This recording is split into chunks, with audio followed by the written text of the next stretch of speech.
অয়নকে ভিডিওতে দেখার পর বিপ্লব সামন্তর ব্লাড প্রেশার আর কন্ট্রোলে না থেকে বেড়েই যাচ্ছিল ক্রমাগত।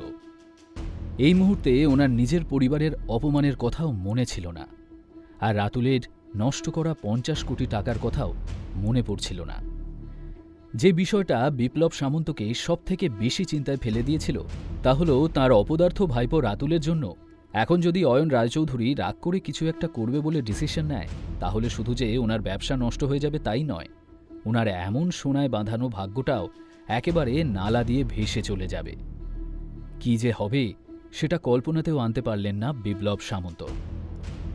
বিপ্লব সামন্ত রাগ করে ভাইপোকে গালাগালি দিতে দিতে বললেন, অপদার্থ রাতুল, বোকাটা শেষ করে দিল আমার জীবন। ও আগে কখনো এমন কাজ করেনি, কিন্তু আজ প্রথমবারই একেবারে ছক্কা হাঁকিয়ে সরাসরি অয়ন রায়চৌধুরীর সঙ্গে গোলমাল বাঁধিয়ে বসল গাধাটা। ওর বুদ্ধি কি হাঁটুতে নাকি যে ও রায়চৌধুরী পরিবারের মালকিনকে কেনার চেষ্টা করেছে? এই গবের অপদার্থ অকর্মাটা দেখছি আমাকে মেরেই ফেলবে আজ। সেই মুহূর্তে বেচারা বিপ্লব সামন্ত বুঝতেই পারছিলেন না ওনার কি করা উচিত। উনি চিন্তিত হয়ে বিমলের দিকে তাকিয়ে প্রশ্ন করলেন, তুমি রাতুলকে থামানোর চেষ্টা করোনি কেন এতক্ষণ? আমাদের তো সর্বনাশ হয়ে গেছে এতক্ষণে। এক্ষুনি কল করো ওই গাধাটাকে আর বলো এক্ষুনি যদি সেই লাইভ স্ট্রিমিং বন্ধ না করে তাহলে ওকে মেরে আমি ওর চামড়া গুটিয়ে দেব, বুঝিয়ে দেব কত ধানে কত চাল। ফোন করো এক্ষুনি।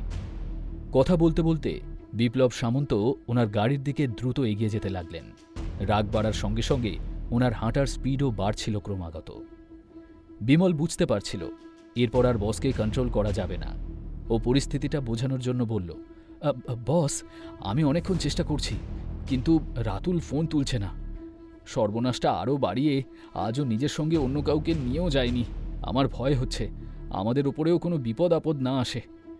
বিমলের কথা শুনে বিপ্লব সামন্তর মুখটা রাগে আরও লাল হয়ে উঠল। উনি থেমে গেলেন হাঁটতে হাঁটতে। তারপর বিমলের দিকে তাকিয়ে প্রশ্ন করলেন, তুমি কি জানো রাতুল এখন কোথায়? বিমল আগেই সব তথ্য সংগ্রহ করে রেখেছিল। ও ভালো করেই জানত তার বসকে এই ঝামেলার কথা জানালেই বিপ্লব সামন্ত হাত গুটিয়ে বসে থাকবেন না। বস, আমি জানি রাতুল কোন হোটেলে আছে। ভিডিওতে যা দেখা যাচ্ছে রাতুল ওখানকার গ্লাসওয়াল রুমে আছে মনে হচ্ছে। ওখান থেকেই লাইভ স্ট্রিম হচ্ছে। চলো তাহলে, আর এক মুহূর্ত সময় নষ্ট করা যাবে না। আমার তো ভয় হচ্ছে রাতুল গাধাটা আরও খারাপ কিছু না করে বসে ইতিমধ্যে। বিমল বিপ্লব সামন্তকে নিয়ে শটান রওনা দিল রাতুল আর অয়নের এই মুখোমুখি দ্বৈরথ থামাতে। সে দ্বৈরথে যেই জিতুক বিপ্লব সামন্তের হার হবেই। অন্যদিকে গ্লাসওয়াল রুমের পরিবেশ আরও উত্তপ্ত হয়ে উঠেছিল এতক্ষণে। রাতুলের অসভ্যতা বাড়ছিল ক্রমাগতই, এবং উল্টো দিকে অয়নের মুখের ভাব বরফের মতো ঠান্ডা হয়ে আসছিল। আরে রাতুল, কয়েকদিন আগে শ্রেয়ার বাড়িতে আমি তোমাকে যা শিখিয়েছিলাম সে সবই ভুলে গেছো দেখছি। অয়ন, আমি অবাক হয়ে যাচ্ছি এটা দেখে যে তোমার সাহস কতটা বেড়ে গেছে। না না, তোমার কাছ থেকে আমার বিশেষ কোনো প্রত্যাশা কোনো দিনই ছিল না, কিন্তু তোমার স্ত্রী বা শাশুড়ি কি তোমাকে আমার সম্পর্কে আগে থেকে কিছু বলেনি? আমি কে, আমার পরিবারের ক্ষমতা কতটা, এসব কি তুমি কিছুই জানো না? রাতুল রাগে ফেটে পড়ে বলতে লাগলো কথাগুলো। এখন ওকে আটকানোর ক্ষমতা আর কারোর ছিল না। আচ্ছা, আমাকে এখন এটাও জানতে হবে যে তুমি কে। হ্যাঁ, জানতে হবে, ১০০ বার জানতে হবে, কারণ আমার ধৈর্য শেষ হয়ে গেলে তোমার সাথে আমি কি কি করতে পারি সেই বিষয়ে তোমার কোনো ধারণাই নেই। তাই আগে থেকে সাবধান করে দিতে চাইছি তোমাকে। অয়ন জোরে হেসে উঠল। ওকে দেখে মনে হলো না যে ও জোর করে হাসছে। অয়ন সত্যি রাতুলকে উপহাস করেই হাসছিল অমন করে। ওকে ওভাবে হাসতে দেখে শুধু রাতুল সামন্তই নয়, শ্রীমন্তীও অবাক হয়ে গেল। পরের মুহূর্তেই অয়ন হাঁটতে হাঁটতে রাতুলের কাছে গিয়ে তাকে নরম গলায় বলল, শোনো মিস্টার রাতুল সামন্ত, আমি তোমার পরিবারের ক্ষমতা পরিচয় এসব ভালো করেই জানি, কিন্তু আমার মনে হয় তোমার এখন এটা আরেকবার জানা দরকার যে এই মুহূর্তে তোমার সব কথা বাইরে দাঁড়িয়ে থাকা রিপোর্টাররা লাইভ স্ট্রিমিং করছে, এবং বাইরের সবাই তোমার হুমকিও শুনে ফেলেছে। অয়ন যে কতটা বুদ্ধিমান সে বিষয়ে কারোর ধারণাই ছিল না খুব একটা। ও ঢোকার পর থেকেই লাইভ স্ট্রিমিংয়ের বিষয়টা জেনে গিয়েছিল, কিন্তু এই ব্যাপারটা ওর চোখে মুখে একবারও প্রকাশ করেনি ও, কারণ ও শ্রীমন্তীকে এই সব বিষয়ে জানতে দিতে চায়নি আগে ভাগেই। ও চাইছিল রাতুলের পাতা ফাঁদে যেন রাতুল নিজেই জড়িয়ে যায়। যে মুহূর্তে রাতুল লাইভ স্ট্রিমিংয়ের কথাটা শুনল, সেই মুহূর্তেই ওর পায়ের নিচ থেকে মাটি সরে গেল যেন। রাতুলের হঠাৎ মনে পড়ল সে এতক্ষণ যা বলেছে, যা করেছে ভিতরে, সেই সব কথা বাইরের লোকেদের কাছেও পৌঁছে গেছে। এবার ওর ভয় হতে লাগল যে এর পরিণতি কী হতে পারে। রাতুল মাথা ঠান্ডা করে ভেবে নিতে চাইল এখন ওর কি করণীয়। প্রথমেই ও ইশারায় লাইভ স্ট্রিমিং বন্ধ করতে বলল, কিন্তু ততক্ষণে স্ট্রিমিংয়ের ভিউজ এমন জায়গায় চলে গেছে যে কেউই শুনল না ওর কথা। রিপোর্টারদের দৃষ্টিভঙ্গিটা ও পরিষ্কার বুঝতে পারল। তাই ঠান্ডা মাথায় একজন ওয়েটারকে ডাকল রাতুল। গ্লাসওয়াল রুমের পর্দা চারপাশ থেকে টেনে দাও, কাউকেই ভেতরে ঢুকতে দেবে না। কেউ যেন কিচ্ছু দেখতে না পায় বাইরে থেকে, বা কেউ যেন শুনতেও না পায় কিছু। ওয়েটার রাতুলের কথা মেনে নিয়ে তক্ষুনি একটা রিমোট কন্ট্রোল দিয়ে সেই রুমের সমস্ত পর্দা টেনে দিল। এবার যেহেতু লাইভ স্ট্রিমিং নিয়ে আর কোনো ভয় ছিল না, তাই রাতুলের সমস্ত আতঙ্ক এবং সংকোচ দূর হয়ে গেল নিমেষেই। সে আবারও তেড়ে গিয়ে অয়নকে বলল, তুমি নিজেকে কি মনে করো? এত সাহস কোথায় পাচ্ছ? আমি বলছি এখনো সময় আছে, শুধরে নাও নিজেকে। এই যে এত রোয়াব দেখাচ্ছ না আমাকে, যখন মৃত্যুর মুখে পড়বে তখন এসব কোথায় যাবে বুঝতে পারছো? তখন আমিও দেখব এই হাসি তোমার মুখে থাকে কি না। রাতুলের এসব ফাঁপা হুমকিতে অয়নের কিছুই গেল এলো না।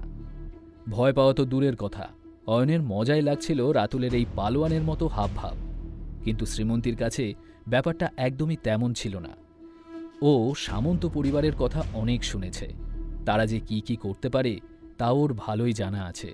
তাই অয়নের মৃত্যুর কথা শুনতেই শ্রীমন্তী ভয় পেয়ে গেল। ও রাতুলকে কিছু একটা বলার জন্য এগিয়ে যাচ্ছিল, কিন্তু ঠিক তখনই গ্লাসওয়াল রুমের দরজাটা বাইরে থেকে খুলে গেল এবং একটা প্রচণ্ড চিৎকারের আওয়াজ ভেসে এলো ভেতরে। তোমার সাহস কি খুব বেড়ে গেছে নাকি? হ্যাঁ, আকাশে মাথা তুলতে গিয়ে পা যে মাটি থেকে সরে গেছে সে খেয়াল আছে তোমার?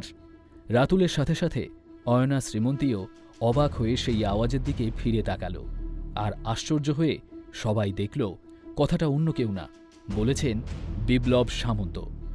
তার সঙ্গে তার ডান হাত বিমলও দাঁড়িয়েছিল সেই রুমে।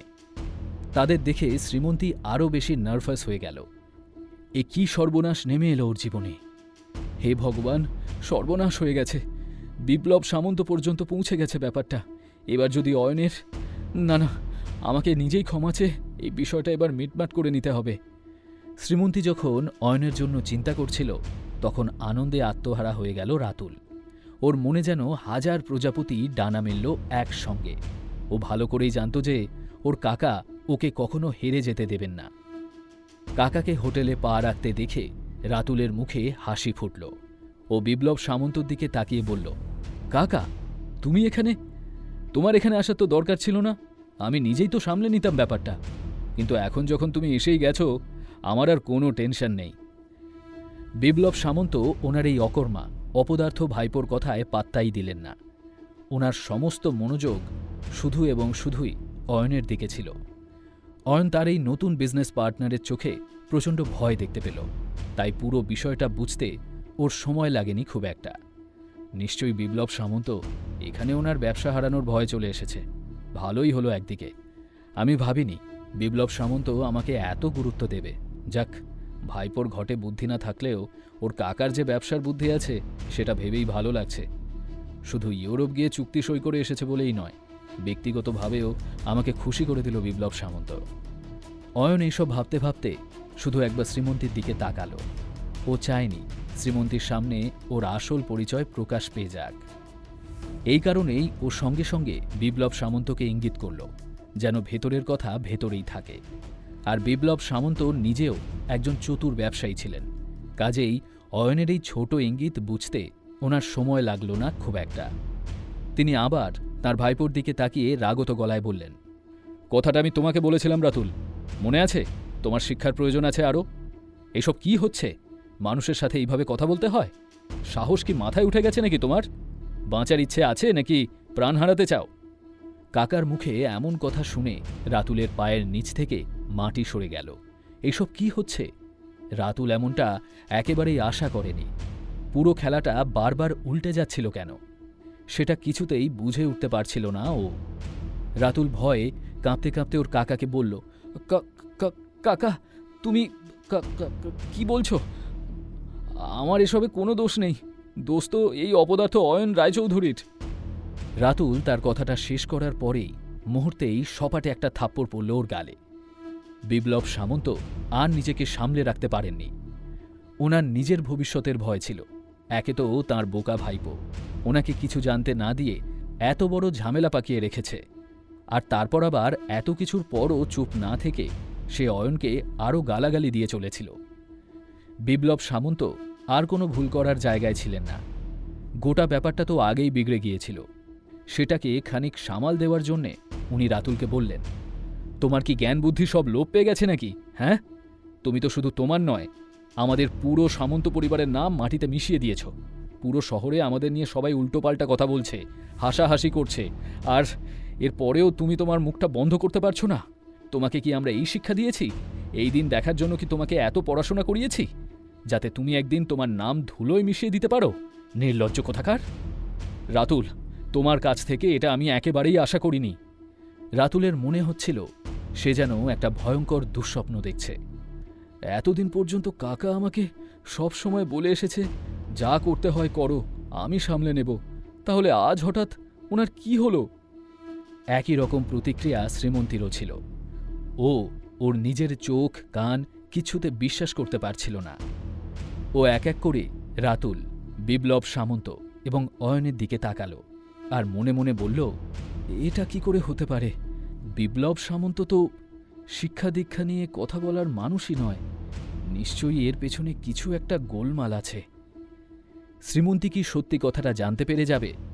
অয়ন এই পরিস্থিতি কিভাবে সামলাবে? জানতে হলে শুনতে থাকুন এই গল্পটি শুধুমাত্র পকেট এফএমে। লিঙ্কটি রয়েছে ডেসক্রিপশনে।